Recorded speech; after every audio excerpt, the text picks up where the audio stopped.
Dewi Persik akhirnya memilih berdamai dengan haters yang sudah menghujatnya dalam proses mediasi di Polres Depok, Selasa, tanggal 20 Desember tahun 2022.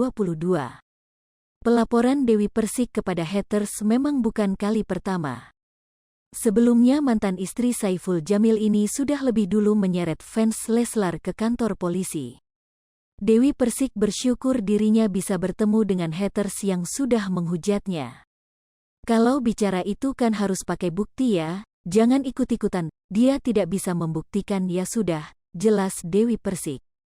Menurut Dewi Persik dirinya terap harus bisa memaafkan meskipun sudah dihujat dan difitnah. Apa yang Mbak lakukan? Kalau Mbak tulus, saya bukan manusia sempurna, tapi saya juga pengen punya pernikahan sempurna seperti Mbak, tapi saya pesan jangan pernah merendahkan wanita yang statusnya sama seperti saya, kata Dewi Persik. Bagi Dewi Persik tidak ada wanita yang bahagia ketika menjadi janda.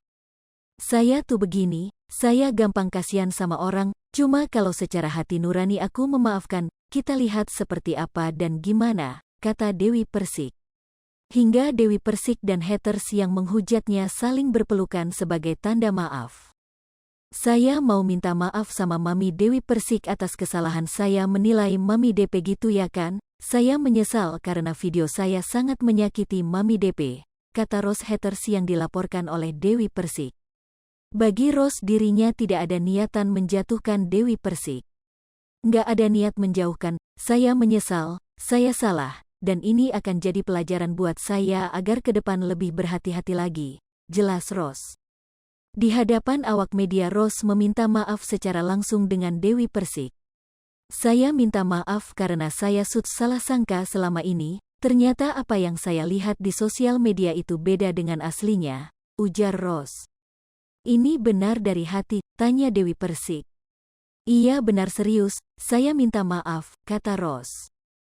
Jadi mau diteruskan atau enggak, jawab Dewi Persik. Kita harap kita bisa selesai.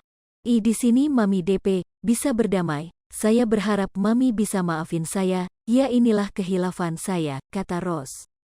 Bahkan Ros berjanji jika dirinya membuat kesalahan lagi maka akan siap untuk dipenjara.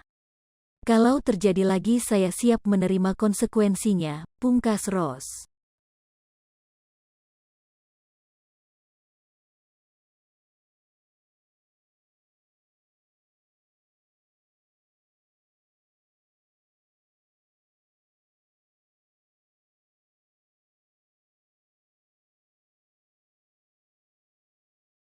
Hai pemirsa Sri Popo TV, jangan lupa komen, like, dan subscribe, serta tonton terus berita